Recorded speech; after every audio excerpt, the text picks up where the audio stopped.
तो ऐसे को नमस्ते प्रणाम, मैं आपका अपना ठाकुर प्रखर सिंह और रात के 10 बज चुके और कहानी का जो सिलसिला है बदस्तूर जारी है। आज की कहानी की बात करूँ उससे पहले कल एक भाई साहब हैं और बड़ा प्यार करते हैं, उन्होंने कमेंट किया था कि प्रखर आज तुम फिर गायब हो गए और ये तुम्हारा कई दिनों से नौटंकी चल रहा है।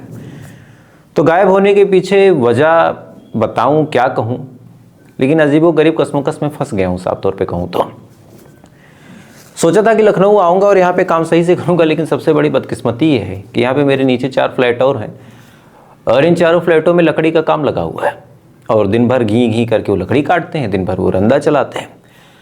तो जो जवाब कौन देगा टाइप कहानी लाता हूँ, उसमें तो रोड का माइक यूज होता है, तो वहाँ पे नॉइस कैंसिलेशन और तमाम फीचर्स हैं, लेकिन इसके अलावा बाकी अब क्राइम स्टोरी के लिए रोड का माइक यूज़ कर नहीं सकता, तो आवाज़ बड़ी नॉइस वाली आती। तो मुझे लगा कि कल ब्रेक ले लेना चाहिए।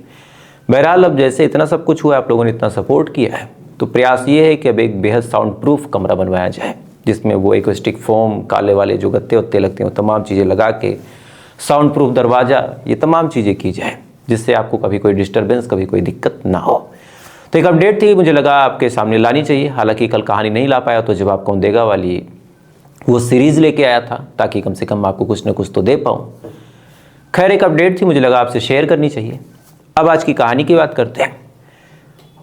हमारे देश समेत पूरी दुनिया में अब आज के टाइम में कोई देश कितना तरक्कीवान है, कोई देश कितना आगे है, किसी देश के पास कितनी क्षमता है, इस बात को आंकने का, इस बात को नापने का बस एक ही मात्र सहारा है कि उस देश के पास कितना खतरनाक फाइटर जेट, कितने आधुनिक हथियार और उसका रक्षा बजट कितना ज़्यादा है। इससे पहले शायद 10, 20, 50, 100 साल पहले ये देखा जाता था कि इस देश में शिक्षा कितनी ज़्यादा है, कहाँ के लोग कितने देशभक्त हैं, कहाँ के लोग कितने मेहनती हैं। लेकिन ये तमाम चीज़ें पीछे छूट गई। सबसे आगे एक ही चीज़ आ गई कि किसके पास कितना हथियार है।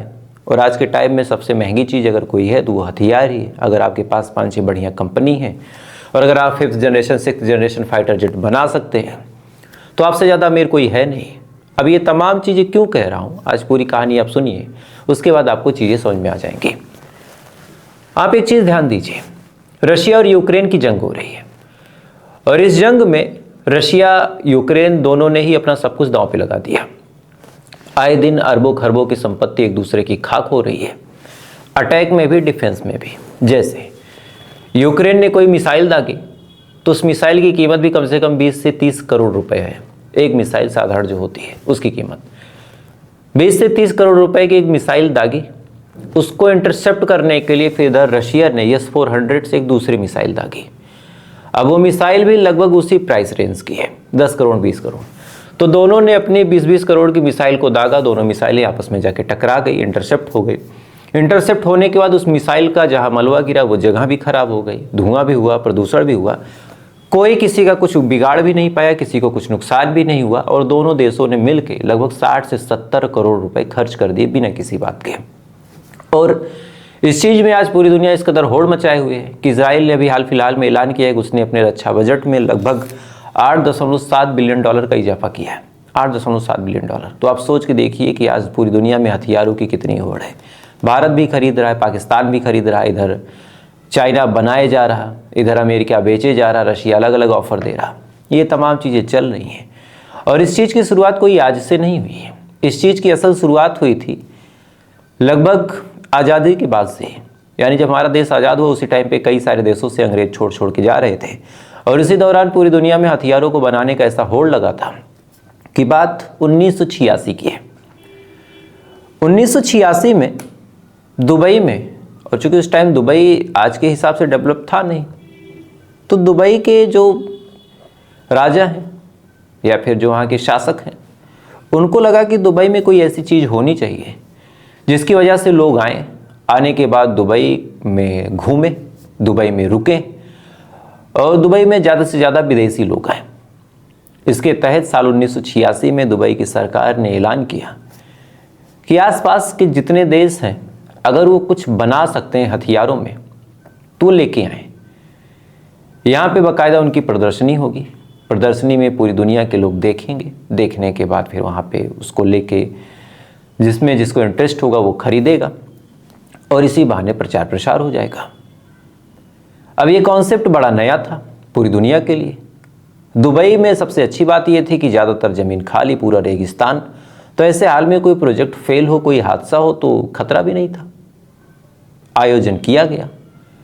पहले आयोजन में आसपास के जो छोटे मोटे देश थे वो जैसे तैसे टुटपुजिया तरीके के फाइटर जेट, एयरक्राफ्ट या फिर कोई छोटा मोटा हथियार बना के लेके आए। ठीक ठाक व्यापार हुआ, 100-200 करोड़ इधर उधर टर्नओवर हो गया, बात आई गई हो गई। ये हुआ कि 1986 में अगर हुआ है तो 1 साल तो इसकी तैयारी में लगते हैं। 1 साल के अंदर हम किसी के ऊपर प्रेशर नहीं बना सकते, और अगर हर साल कराएंगे तो इसकी वैल्यू भी डाउन हो जाएगी। लोग उतनी मुस्तैदी के साथ इसको सीरियसली लेंगे नहीं, चूँकि 1 साल बीतने में ज़्यादा वक्त नहीं लगता। इसका एग्जाम्पल आपको देखना हो तो आप सोचिए, हमें लगता था कि 2025 शुरू हुआ और अब देखिए नवंबर बीतने वाला, दिसंबर आ गया, अब 2026 लग जाएगा। तो यहीं से आप सोचिए। तो फिर इन्होंने प्लान बनाया कि अब 2-2 साल पे ये कराया जाएगा। तो 1986 में हुआ, उसके बाद 1988 में हुआ। जब 1988 में हुआ तो 88 में होने के बाद दिसंबर में चालू हुआ तो 89 भी लग गया था कायदे से। 1989 में बाकायदा 200 प्लेन आए थे। 200 से ज़्यादा लोगों ने पार्टिसिपेट किया था। 200 से ज़्यादा अलग अलग कंपनियों ने, अलग अलग साइंसदानों ने अपने अपने प्रोजेक्ट को, अपने अपने प्रोडक्ट को वहाँ पे ले जाके दिखाया और उनका बाकायदा शो हुआ। इसके बाद धीरे धीरे साल दर साल ये आंकड़ा बढ़ता चला गया। रिकॉर्ड तौर पे बात यह है कि साल 2001 में जब एयर शो हुआ था, और एयर शो में चूँकि तब तक 10-11 साल बीत चुके थे, तो पूरी दुनिया के जहाज़ उन्नत तरीके से डेवलप होके दुबई एयर शो की तैयारी भी करते थे। चूँकि दुबई एयर शो एकमात्र ऐसा साधन था उस टाइम पे कि अगर उस एयर शो में कोई देश अपना प्लेन लेके आता है तो आने के बाद वहाँ पे प्रदर्शित करेगा। 10-20-50 देश के लोग और आए होंगे, उनके सीनियर जो डिफेंस के लोग हैं वो आएंगे, जो बड़ी बड़ी कंपनियां हैं वो आएंगी, तो वहाँ पे डील मिलने की सबसे बड़ी संभावना है। जैसे अगर मैंने कहा कि मेरे पास एक प्लेन है, एक विमान है, वो बड़ा अच्छा है, लेकिन इसको दिखाऊंगा कैसे पूरी दुनिया में? पूरी दुनिया को अगर एक साथ दिखाना है तो एक ऐसा एयर शो जहाँ पे पूरी दुनिया के लोग आए, वहाँ पे दिखा दो तो आपका मामला आसान। सेम 2001 में यहाँ पे जब 15.6 बिलियन अमेरिकी डॉलर के हिसाब से सेल हुई थी, डीलिंग हुई थी, उसके बाद से तो मानो होड़ लग गई। अलग अलग देशों के अलग अलग लोग, अलग अलग कंपनियां, अलग अलग ब्रांड, अलग अलग चीज़ें, अलग अलग fighter jet, 4th generation, 5th generation, 6th generation, जैसा जिसका बन सके वो तमाम। हालांकि 6th तो अभी नहीं आया, लिखा पढ़ी में एक चाइना बना रहा है, लेकिन 3rd generation, 4th generation, 5th generation जिससे जो बन पड़ा वो अपना लेके आया, यहाँ पे प्रदर्शित किया, उसकी कलाकारियाँ दिखाई, उसकी खूबियाँ बताई। उसके बाद वहीं पे कई सारे देशों से उसकी डील भी हुई, अच्छे खासे पैसे भी सब लोगों ने कमाए, और ये तमाम चीज़ें चलती रही और दुबई एयर शो का हब बन गया। हर 2 साल पे दुबई के अंदर नवंबर-दिसंबर महीने में एक एयर शो होता है। पहले कहीं और होता था, टाटा एयर स्पेस करवाता था, उसके बाद फिर इसको ट्रांसफ़र किया गया 2021 के बाद किसी और को, और इस बार जो इंटरनेशनल एयरपोर्ट है उसी के अगल बगल ये कराया जा रहा। अब इधर ये तमाम चीज़ें चल ही रही थी, इधर भारत भी लगातार तरक्की की राह पे आगे बढ़ रहा था। शुरुआत भारत मसालों का देश था, उसके बाद भारत के पास सोना बहुत था, उसके बाद और घरेलू चीज़ें बहुत थी। लेकिन भारत ने जब नोटिस किया कि भाई पूरी दुनिया में सबसे महंगी चीज़ अगर कोई है तो हथियार है, तो भारत ने भी सोचा कि हम दूसरों पे क्यों निर्भर रहें, अपना हथियार हम खुद बनाएंगे, पूरी दुनिया को हम बेचेंगे भी, हम अपनी मिसाइल बनाएंगे, पूरी दुनिया को हम उसको दिखाएंगे। अगर हमारी मिसाइल उस लायक होगी तो हम पूरी दुनिया को बेचेंगे, पैसा कमाएंगे, लोग हमसे डरेंगे भी। भारत भी इस होड़ में कूद पड़ा। भारत ने अलग अलग मिसाइलें बनाई, जैसे ब्रह्मोस बनाई। ब्रह्मोस मिसाइल की खासियत आप इतनी जानी कि ऑपरेशन सिंदूर के बाद भले ही पाकिस्तान कुछ भी क्लेम करे, लेकिन ऑपरेशन सिंदूर के बाद ब्रह्मोस मिसाइल पहले तो इंडोनेशिया खरीद रहा, फिलीपींस 2-3 खेप खरीद चुका है, और ग्रीस भी उसमें इंटरेस्ट दिखा रहा। तो 3-4 देश ऐसे हैं जो भारत से ब्रह्मोस मिसाइल खरीद रहे हैं। तो धीरे धीरे हमारी भी टेक्नोलॉजी आगे बढ़ रही है, लेकिन अब उस हिसाब से तो नहीं बढ़ पा रही। खैर, तो भारत ने भी डिसाइड किया कि भाई हम भी कुछ बनाएंगे। उसके बाद भारत ने सबसे पहले 1983 में एक प्रोडक्ट लाता है। प्रोडक्ट का नाम था लाइट कॉम्बैक्ट एयरक्राफ्ट। अब लाइट कॉम्बैक्ट एयरक्राफ्ट का मतलब बड़ा साफ था कि एक ऐसा एयरक्राफ्ट हमारे पास हो जो बड़ा हल्का हो, छोटा हो, और उसको हम कहीं भी लेके जा सकें, उसकी टेक्नोलॉजी बड़ी एडवांस हो। अब लाइट का मतलब ये है कि अगर छोटा मोटा काम हो वहाँ पे हम F-35 लेके जा नहीं सकते, चाहे अमेरिका का जो S-56 उसको भी लेके नहीं जा सकते, क्योंकि भाई कई हज़ार करोड़ के फाइटर जेट हैं। अगर इनको हम लेके जाएंगे और सामने वाला अपना 100 करोड़ का लेके आया और उससे हमारे प्लेन को मार दिया तो नुकसान केवल हमारा है। तो ऐसे हाल में फिर भारत ने लाइट कॉम्बैक्ट एयरक्राफ्ट बनाने की कोशिश की। सबसे पहले 2001 में जो तेजस है इसको लाया गया, मतलब प्रोटोटाइप टाइप, ऐसा कंफर्म नहीं था कि तेजस ही होगा क्या होगा। उसके बाद इसमें धीरे धीरे सुधार किए गए, उसके बाद तमाम और परिवर्तन किए गए, तमाम और चीज़ें की गई। 2015 में कहते हैं कि जो मार्क फर्स्ट है तेजस का पहला वेरिएंट वो लॉन्च किया गया। उसके बाद 2015 में इसको वायुसेना को सौंप दिया गया। यानी पहली बार ऐसा हुआ कि जो तेजस है वो उड़ने और लड़ने में कैपेबल है। लिखा पढ़ी में बात यह है कि तेजस 4.5 जनरेशन का फाइटर जेट है। लेंथ इसकी 13 मीटर से प्लस है। स्पीड 2205 किलोमीटर प्रति घंटे की रफ्तार, यानी 2200 किलोमीटर प्रति घंटे की रफ्तार से तेजस उड़ सकता है। वजन की बात करें तो लगभग 6500 किलो इसका वजन है। कीमत की बात करें तो महज 600 करोड़ इसका कीमत है। अब सुनने में 600 करोड़ आपको बहुत बड़ी रकम लग सकती है, लेकिन जिस हिसाब से आज पूरी दुनिया में बाकी चीज़ों की कीमत है, 600 करोड़ एक फाइटर जेट के लिए कुछ भी नहीं है, बिल्कुल कुछ भी नहीं है। अब ऐसा जब फाइटर जेट हमने बनाया और अभी 5th जनरेशन लेटेस्ट चल रहा है और हमने 4.5 जनरेशन बनाया, तो हमें भी लगा कि भाई चलते हैं दुबई, प्रदर्शित करते हैं इसको। उसके बाद इसी साल 2025 में हमारा एक पायलट अपने तेजस विमान को लेके पहुंचता है दुबई। वहाँ पे एयर शो की तैयारी होती है, लेकिन कहते हैं कि इस बार हमारा लक ही नहीं साथ दे रहा था। एक दिन पहले ये रूमर उड़ाया गया, अब किसके द्वारा उड़ाया गया वो जांच का विषय है, कि जो तेजस विमान है उसका तेल लीक हो रहा है। हालांकि हमारे एयरफोर्स ने फिर बाद में इसको डिनाई किया और कहा कि ऐसा कुछ नहीं, वो सब फर्जी और डीप फेक वीडियो है। उसके बाद तमाम लोग मोटिवेटेड थे। भारत सरकार और भारत की डिफेंस को बड़ी उम्मीद थी कि इस बार हमारा तेजस जो गया है वो वहाँ पे नाम कमाएगा, हमें अच्छी डील मिलेंगी। हमारे जो पायलट साहब थे उन्होंने अपनी एड़ी चोटी का जोर लगा कि ये प्रयास किया था कि इस बार ऐसा एयर शो तेजस द्वारा दिखाया जाए कि पूरी दुनिया इसका लोहा माने। तय टाइम पे तेजस लेके पायलट साहब उड़ते हैं। उड़ने के बाद तमाम करतब, तमाम कलाकारियाँ दिखाते हैं, लेकिन इसी दौरान फिर उनके दिमाग में कि क्यों ना एक शार्प टर्न लिया जाए, जिससे पूरी दुनिया ये जान सके कि तेजस कहाँ से जाके कहाँ मुड़ के कहाँ घुस सकता है। कहते हैं कि जैसे ही वो शार्प टर्न लेते हैं, इसी दौरान उनके ऊपर नेगेटिव जी लग जाता है। अब नेगेटिव जी का मतलब बड़ा साफ है कि जी मतलब गुरुत्वाकर्षण और नेगेटिव मतलब उल्टा। कभी कभार ऐसा होता है कि जैसे आप अर्थ के सेंटर की तरफ जाने लगे तो आपको भारहीनता, यानी आपको जो वजन है वो आपको महसूस ही नहीं होगा और आपको ऐसा लगेगा कि आपकी बॉडी ऊपर उठ रही है।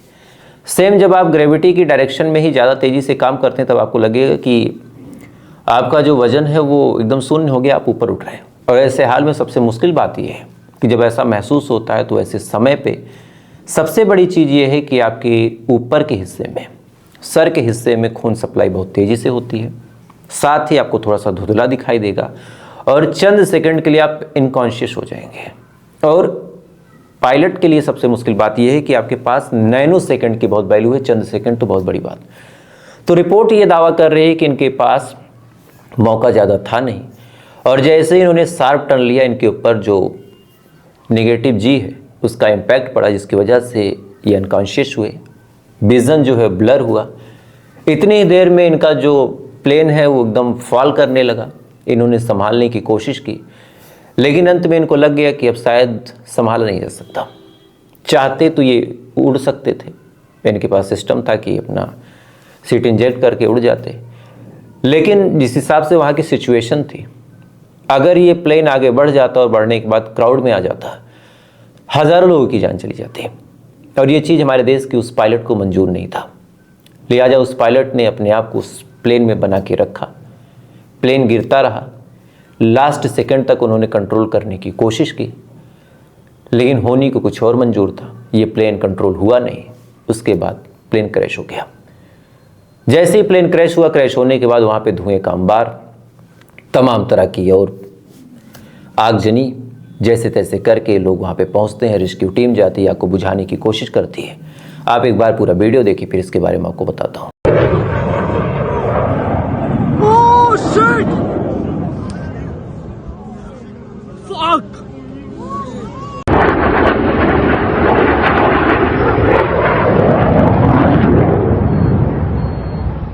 इन तमाम वीडियो में आप साफ तौर पे देख सकते हैं कि किस हिसाब से पूरा प्लेन क्रैश हुआ और किस हिसाब से हमारा पायलट अगर चाहता तो अपनी जान बचा सकता था, लेकिन उसने ऐसा नहीं किया। खैर, एयरफोर्स ने इस पूरे मामले की जांच पड़ताल की इंक्वायरी बैठाई है। रिपोर्ट साफ हो गई है कि हमारे जो पायलट हैं उन्होंने अपने देश के लिए जान दे दी, वो शहीद हुए, सर्वोच्च बलिदान दिया। अब जांच पड़ताल हो रही है। लेकिन यहाँ तक तो मेन खबर थी, लेकिन इसके पीछे भी एक खबर छुपी हुई है और ये खबर हर कोई नहीं बताएगा। खबर बड़ी सिंपल सी है कि ऐसा नहीं है कि तेजस जो विमान है वो पहली बार क्रैश हुआ। 2024 में भी राजस्थान में पोखरण एक जगह है, वहाँ पे भी हमारा तेजस विमान क्रैश हो गया था, लेकिन उस टाइम हमारी किस्मत साथ देती है, हमारा जो पायलट था वो सकुशल बच जाता है। लेकिन इस बार हमारा पायलट नहीं बच पाया। अब ये बात मैंने आपको क्यों बताई? दरअसल भले ही तेजस विमान हम बनाते, तमाम चीज़ें हम बनाते, वो तमाम चीज़ें ठीक है, लेकिन तेजस में खासियत तो नहीं कह सकते, एक कमी बताते हैं।